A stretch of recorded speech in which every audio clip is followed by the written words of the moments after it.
గారు. So now captain of the ship Shekhar గారిని మాట్లాడవలసిందిగా కోరుతున్నాం అండి.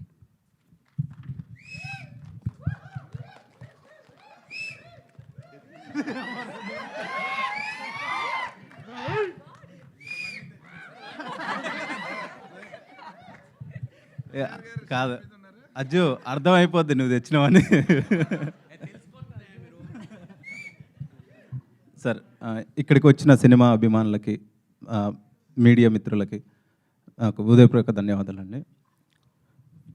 ఫస్ట్ ఆఫ్ ఆల్ ఈ సినిమా గురించి మనం ఎంత మాట్లాడుకున్నా అంటే ఈ సినిమా గురించి ఫస్ట్ మాట్లాడాలి అంటే దర్శకేంద్రుడు కె రాఘవేంద్రరావు గారి గురించే మాట్లాడాలండి. ఎందుకంటే ఆయన ఓకే చెప్పకపోతే ఇలాంటి కథ మళ్ళీ బయటికి వస్తుందని కూడా నేను అనుకోలేదండి. నేను ఒకటే అటెంప్ట్ చేశాను, ఈ కథ సార్ ఓకే చేస్తే సినిమా అవుతుంది, లేదంటే దీన్ని ఇంకెవరు చేయరు, పక్కకు పెట్టేయడం అనేది. నేను లవ్ స్టోరీకి వెళ్దామని కూడా చాలా ఆలోచనలు వచ్చినాయండి. బట్ అంటే ఇప్పుడున్న దాంట్లో నేను గురుగారు స్థాయిని అంటే ఆయనని మెప్పించగల కథ నేను చేయలేను. ఎలాగో లవ్ స్టోరీలో చేయలేను, ఫ్యామిలీ డ్రామాలో చేయలేను, నాకు అది ఎలాగో తెలుసు, నేను కాదు ఎవరు చేయలేరు. సో అప్పుడు నేను వేరే కంటెంట్తో ఆయన్ని మెప్పించే ప్రయత్నంలో ఒక 1 వీక్ టైం తీసుకొని సార్కి వెళ్ళి కథ చెప్పినప్పుడు అసలు ఏమి మాట్లాడకుండా చెక్కు చేతులు పెట్టడం అనేది, సార్ మీరు ఓకే చెప్తే చాలు జీవితం ధన్యమైపోయింది అనుకున్న రోజులు సార్ అవి. సో మీరు చెక్కు చేతికి ఇవ్వడం అనేది అది ఇంకా నా జీవితంలో ఆ రోజును మర్చిపోలేని రోజు సార్. అది ఎంత మాట్లాడినా మీ గురించి తక్కువే, మీకు జీవితాంతం రుణపడి ఉంటాం సార్ ఈ అవకాశం ఇచ్చినందుకు. మీతో ట్రావెల్ అయిన తర్వాత నేను నేర్చుకున్నది ఒకటే సార్, మీకు ప్రేమించడం తప్ప ద్వేషించడం తెలియదు సార్. అది ఎలా సాధ్యం అనేది ఈ జనరేషన్కి మాకు ఎవరికి అంతుపట్టని క్వశ్చన్ సార్. సో ఇంకా మెయిన్ నాకు ఈ సినిమా ఎగ్జిక్యూట్ చేయడానికి కానీ ఇంత సపోర్ట్ చేసిన విఎన్ ఆదిత్య గారికి thank you so much sir. మీరు ఆ లొకేషన్కి వచ్చినప్పుడు కానీ మీరు అలా కన్నుసైగలోనే చూస్తూ ఉండేవాళ్ళు సార్. నేను మిమ్మల్ని అబ్జర్వ్ చేస్తూనే షూటింగ్ చేసేవాడిని. ఎందుకంటే ఏదైనా ప్రాబ్లం వచ్చినా ఇమ్మీడియట్గా ఏదైనా స్క్రిప్ట్ పరంగా ప్రాబ్లం వచ్చినా నేనేమన్నా ఇంకా ఏదన్నా జరిగినా, ఎందుకంటే నెంబర్ ఆఫ్ డిపార్ట్మెంట్లు నేను డీల్ చేస్తున్నప్పుడు ఏదైనా ప్రాబ్లం వచ్చినా మీరు ఉన్నారు అనే ధైర్యంతోనే నేను ఈ సినిమాని ఇంత బాగా తీయగలిగాను sir. Thank you so much sir. అలాగే ఈ సినిమాని ఇప్పుడు మాకు బ్యాక్ బోన్గా ఉండి ఇంత ముందుకు తీసుకెళ్తున్న మ్యాంగో మీడియాకి అండ్ మన సునీత గారికి, నేను ఆకాష్ ఏ టైంలో ఫోన్ చేసినా ఏదన్నా చిన్న ఇలా చేద్దాం అనుకుంటున్నామండి, మాకు ఇలా కావాలండి ఇది అన్నప్పుడు ఆవిడ బ్యాక్ బోన్గా ఉండి మాకు అన్నీ అరేంజ్ చేసిన సునీత గారికి కూడా ధన్యవాదాలండి. ఇంకా మెయిన్ ఆకాష్ అండి, తనతో ట్రావెల్ అవుతున్నప్పుడు యాక్చువల్గా ఒక హీరో పరిచయం అయ్యాడు, ఒక హీరోతో సినిమా చేస్తున్నాం అనే ట్రావెల్ నుంచి నాకు ఒక బెస్ట్ ఫ్రెండు దొరికాడు అనే సంతోషం, అంటే అది ఆ ఫీల్డ్కి వచ్చేసానండి నేను. So thank you Akash, thank you so much.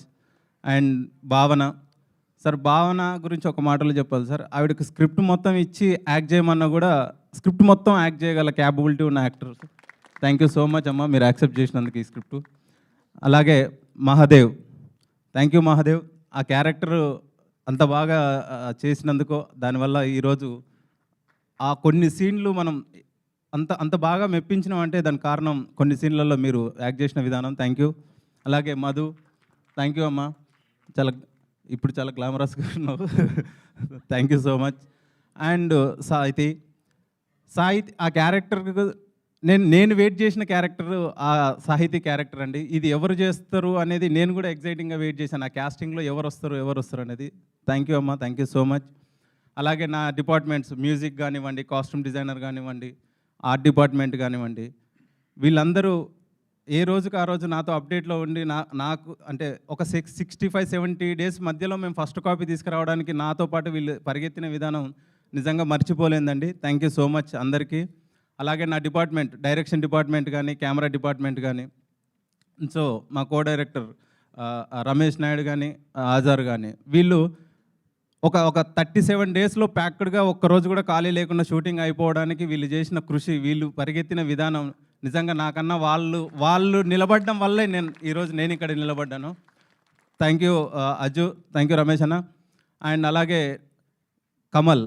Kamal గురించి నిజంగా నేను ఈ స్టేజ్ మీద చాలా గర్వంగా చెప్తున్నానండి.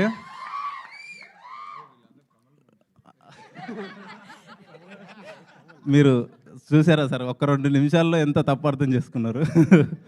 సో కమల్, ఈ సినిమాకి నాకు ఏదైనా పేరు వస్తే అదంతా నీదే.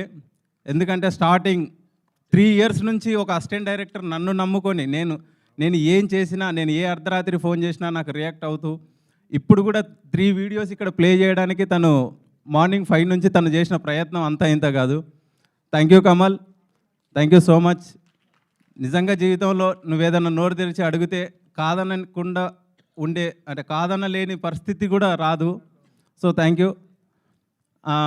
అలాగే నా camera team Bhanu, Raghu, Akhil, Simha, thank you so much అందరికీ. అలాగే మమ్మల్ని విష్ చేయడానికి వచ్చిన అనిల్ రావుపూరి గారికి, శేఖర్ కమల సార్కి అండ్ రవి సార్కి మన thank you so much sir. అలాగే లాస్ట్ అండ్ నాకు బాగా ఇష్టమైన నటుడు అనలేము, పెద్ద గురువు ఆయన. సో తనతో ట్రావెల్ చేసేటప్పుడు చాలా కొత్త విషయాలు చాలా నేర్పేవాడండి. So sir thank you so much sir, మీరు ఈ క్యారెక్టర్కి ఒప్పుకున్నందుకు. అలాగే Sudhakar garu thank you sir, thank you so much, thank you అండి. అండ్ భువన్ అన్న థ్యాంక్ యూ సో మచ్, ఈ స్టేజ్కి ఇక్కడ దాకా మీరు తీసుకొచ్చినందుకు థ్యాంక్ యూ అన్న. మా పిఆర్ఓలో సురేష్ అన్న అండ్ సీనన్న thank you so much, thank you అండి. Okay, so music director Sandilya గారిని మాట్లాడవలసిందిగా రిక్వెస్ట్ చేస్తున్నాం. సార్ ఒక్క నిమిషం దాదా. సో పబ్లిసిటీ డిజైనర్ మన దన్ని ఏలే గారు.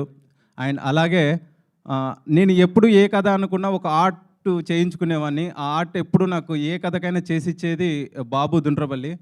బాబు థ్యాంక్ యూరా, థ్యాంక్ యూ సో మచ్. ఎందుకంటే నాకంటే సినిమాని ముందే నువ్వు నాకు చూపిస్తావు. So thank you so much అండి.